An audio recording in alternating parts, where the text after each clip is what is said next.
ao pouco de comezar a súa militancia, a súa loita guerrilleira, a guerrilla plantexa un sabotaxe á sede da Falanxe daqui da Coruña, que finalmente abortase no último momento porque un traballador, o conserxe da sede, está dentro do edificio e decide non poñer a bomba. Isto leva a unha emboscada da Guardia Civil que bueno, acaba a tiros pola rúa Rubine e morre Arturo Vilela, que... Arcadio, perdón. Arcadio Vilela, que formaba parte dos caballeros de La Coruña, unha ocasión bastante lamentable en ese sentido, que altos cargos da Falanxe do momento que organizaban os paseos, responsables directos dos asesinatos, pois morre realmente por casualidade, por un cruce de disparos.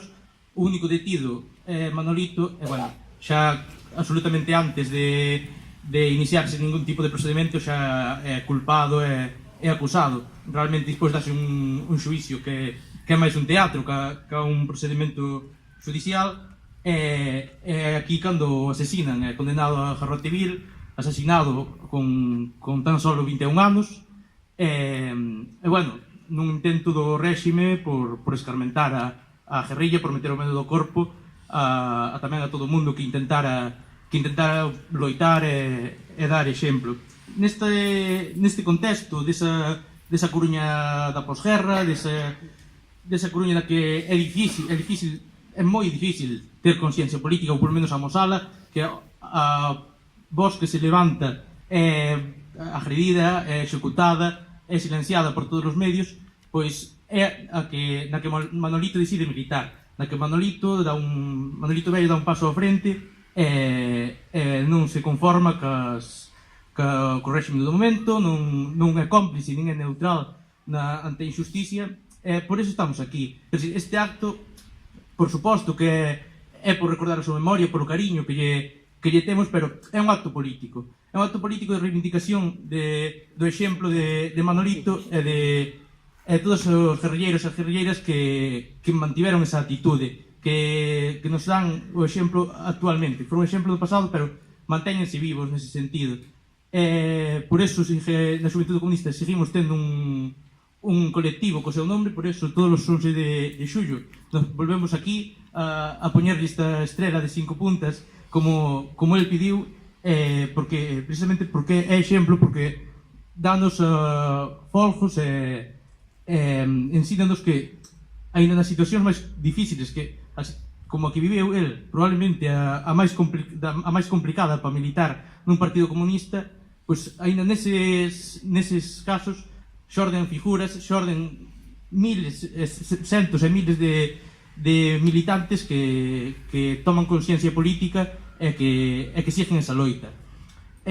Precisamente polo mismo que estamos aquí é polo que se quere silenciar esa loita, para calar a memoria de Manolito, para calar a memoria de Jalloso e Seoane, para calar a memoria de tanta xente, tantas mortas enterradas en cunetas, e que non se fai nada por recordar, precisamente porque son exemplos de loita e son exemplos que se queren calar, son exemplos que nos ensinan testimonios que nos relatan como esa oligarquía franquista se mantivo na historia, foi expoliando e sigue expoliando actualmente, non? O dictador Franco sabía que para construir a nova España do nacionalcatolicismo tiña que amputar e exterminar a liberdade e os valores de xustiza social e igualdade que a República instalara na súa corta vida. Comezaba así a era da purificación. Contra esa estrategia loitou o guerrilleiro antifranquista e comunista Manolito Vello. Moi mozo, mais fondamente consciente da batalla que daba. Heroicidade para librarnos das humillacións que os vencedores impoñían aos perdedores. Humillacións que se alferiron a longa noite de pedra. Quen non recorda aínda con anoxo que en 1964 a ditadura celebrara os 25 anos de paz que a guerra civil supostamente tería instaurado. En realidade celebraba a victoria sobre a democrática república convertida en antipatria e os seus defensores en cancro vermello. E así seguiron neses supostos anos de apertura dos anos 60 e 70, nos deliberados anos de esquecemento da transición, e nas imposicións que propugnaron os herdeiros do franquismo a través da ditadura do capital, e así ata hoxe. Manolito Bello, presenza que conmove, memoria que vive, a pesar destas 8 décadas de silencios e esquecementos multiformes, porque nós non podemos deixar que nos venzan de novo e permanecermos só na efeméride e nas paredes de cemiterios e outras lembranzas inscritas na pedra. Non, temos que sair e expoñer as virtudes que hoxe nos convocan aquí, porque a pesar de toda a súa política de exterminio, de terror, de dor, de silencio, de esquecemento e de desmemoria, seguimos aquí. Estamos vivos e vivas. Por iso temos que falar en nome dos mortos e das mortas. Temos esa gran responsabilidade. Temos que espallar o que sucedeu e temos que escoitar e recoller aínda as testemunhas vivas.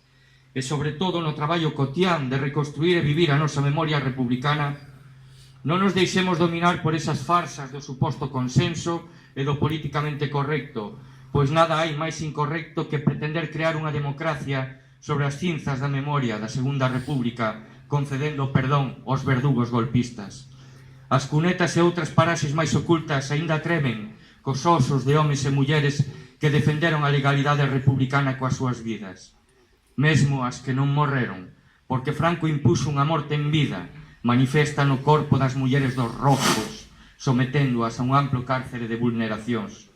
Temos a obriga de seguir loitando para recuperar toda a magnitude desa memoria silenciada, a das cunetas, a das pedras e a das dignidades violadas. Só así poderemos completar a súa historia na súa integridade, a nosa historia, coñecer a verdade e facer xustiza. Moitas grazas, Manolito Bello.